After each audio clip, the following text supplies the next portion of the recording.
नमस्ते सबैलाई।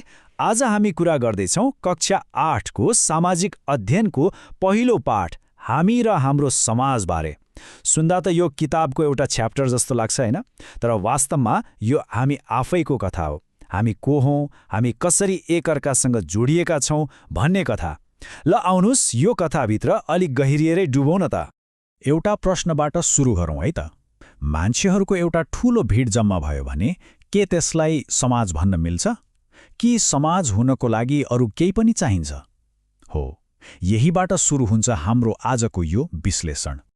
आज हामी के कुरा गर्छौं त्यो सरसर्ती हेरौँ है। सबभन्दा पहिले समाज भनेको आखिर के हो त्यो बुझ्छौं। त्यसपछि यसका इँटाहरू के हुन्, मतलब यो कसरी बन्छ भनेर हेर्छौं। अनि समाजमा हाम्रो भूमिका र जिम्मेवारी के छन् र हामीले मान्नुपर्ने नियमहरू के हुन् त्यसमा पनि कुरा गर्छौं। र सबैभन्दा महत्त्वपूर्ण, यो सबै कुरा बुझेपछि 5 को अभ्यास कसरी सजिलै गर्ने त्यो पनि सिक्छौं। ल सुरु गरिहालौँ पहिलो खण्डबाट। सबैभन्दा पहिलो र आधारभूत प्रश्न, आखिर यो समाज भनेको के हो त? हेर्नुस् है, समाज भनेको मान्छेको भिड मात्रै त पक्कै होइन।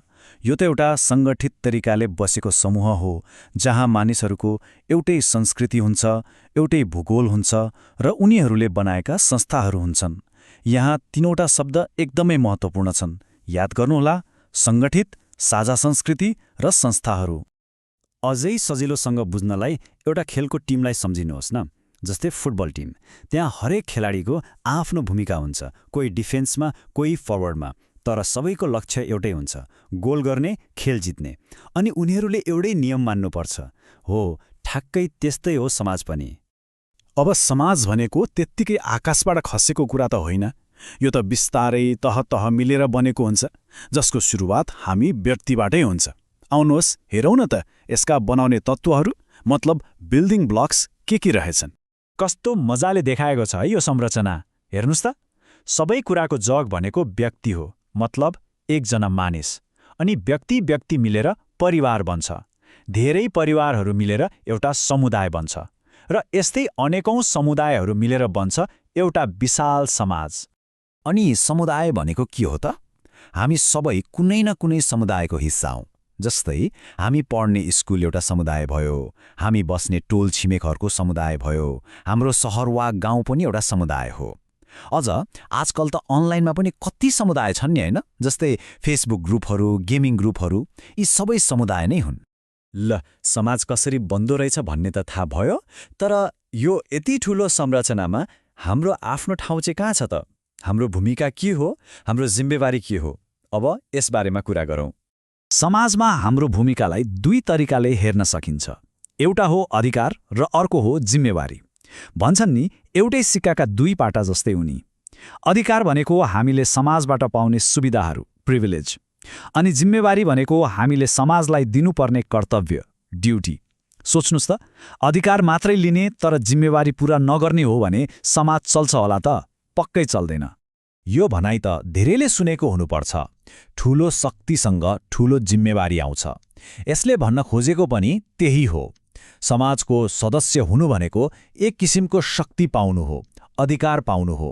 तर त्यो अधिकारसँगै समाजप्रतिको हाम्रो कर्तव्य पनि जोडिएर आउँछ। यी 2 कुरा सधैँ सँगसँगै हिँड्छन्। अब समाजलाई ठिकसँग चलाउनका लागि देशको कानुन मात्रै भर पुग्दैन। त्यहाँ केही नलेखिएका नियमहरू पनि हुन्छन्, जसलाई हामी परम्परा, रीतिरिवाज, मान्यताहरू भन्छौं। हो, यिनै कुराहरूले हाम्रो व्यवहारलाई गाइड गरिरहेका हुन्छन्।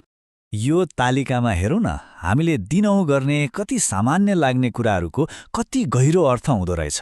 जस्तै ठुलाबडालाई नमस्ते भन्नु, यो केवल अभिवादन मात्रै होइन, यसले आदर र सद्भाव देखाउँछ। चाडपर्वहरू सँगै मनाउनुले हाम्रो एकतालाई बलियो बनाउँछ। अनि लाइनमा बस्नु, यो त झन् निष्पक्षता र व्यवस्थाको प्रतीक हो। सानो कुरा तर अर्थ ठूलो। एकछिन विचार गरौँ त, यहाँ लेखिएका बाहेक अरू के यस्ता सामाजिक नियमहरू होलान् जुन हामीले हरेक दिन पालना गर्छौं? सायद हामीले याद पनि गरेका हुँदैनौँ होला, तर गरिरहेका हुन्छौं। ओके, समाजको बारेमा त हामीले धेरै कुरा बुझ्यौं। अब आउँछ सबैभन्दा प्र्याक्टिकल कुरा। यो सबै जानेको ज्ञानलाई किताबको एक्सर्साइज हल गर्न कसरी प्रयोग गर्ने त? ल अब त्यो तरिका पनि हेरिहालौं। यसको एउटा की फर्मुला छ, जुनसुकै प्रश्नको उत्तर लेख्नु अघि त्यो प्रश्नको किन बुझ्ने कोसिस गर्नुहोस्। जब किन थाहा हुन्छ के लेख्ने भन्ने कुरा आफै सजिलो हुन्छ। मतलब प्रश्न देख्ने बित्तिकै सोच्नुहोस्, यो प्रश्न हामीले भर्खर पढेको कुन विषयसँग जोडिएको छ, समुदायसँग कि जिम्मेवारीसँग वा सामाजिक नियमसँग। उत्तर लेख्दा यी 3वटा स्टेप्स फलो गर्न सकिन्छ। 1. प्रश्नले कुन मेन कन्सेप्टको कुरा गर्दैछ त्यो पत्ता लगाउने। 2. आफ्नो दैनिक जीवनबाट मिल्दोजुल्दो एउटा रियल लाइफ एक्जाम्पल सोच्ने। र 3. आफ्नो उत्तरमा त्यो उदाहरण र कन्सेप्ट बीचको सम्बन्धलाई प्रश्नसँग जोडेर व्याख्या गर्ने। एकदमै सजिलो छ। र अन्त्यमा एउटा कुरा के याद राखौँ भने समाज भनेको घर वा बिल्डिङ जस्तो निर्जीव चिज होइन। यो त एउटा जीवित चिज हो, एउटा रुख जस्तै, जसलाई हामी सबैले आफ्नो व्यवहार, आफ्नो सोच र आफ्नो सानो सानो योगदानले हरेक दिन सिँचाइ गरिरहेका हुन्छौँ। हामीले नै यसलाई बनाउने हो। ल, आजको यो विश्लेषणलाई बिट मार्नु अघि एउटा प्रश्न सबैलाई। आफ्नो समुदाय, चाहे त्यो टोल होस्, स्कुल होस् वा कुनै समूह होस्, त्यसलाई अझै बलियो बनाउन यो हप्ता तपाईँ हामीले गर्न सक्ने एउटा सानो काम के होला? एकछिन सोच्नुहोला है त।